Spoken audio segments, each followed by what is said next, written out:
after doing the crankshaft level, we decided that it would be impossible to finish this game with levels that are that size. So we decided we were kind of in this mode where, okay, that was a regular big level, and we'll also do these smaller levels that are kind of bonusy. And we wanted to do one that was like just pretty much all secure, as much security as I could put in. So this is going to be a small security level. It ended up being actually pretty good, great size. A good size. For security in the game, we decided to go with a kind of one free hit per system, I guess you could say, where they're kind of in sensor mode. They're yellow. And they don't actually cause damage to you if you trigger it, but it sets off the alarm and changes them to a damage, this kind of red damaging state.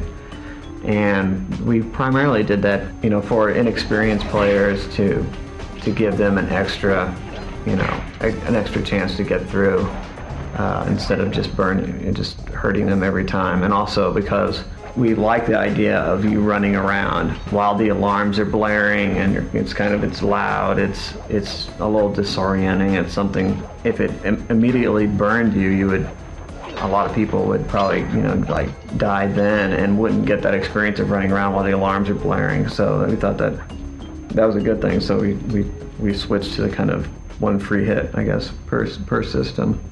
We were under really tight constraints. The challenges of creating this environment, one of our best traits is that we have a great way of communicating. So between the designer, modeler, and texturist, we made sure that whatever we were creating could get done in the time we had available. We really adjusted when we had to. We adjusted things in the model to work for gameplay. And then also before I did my final handoff, I really talked to the texture artist, because he had like a limited amount of time, and said, hey, this is what I did.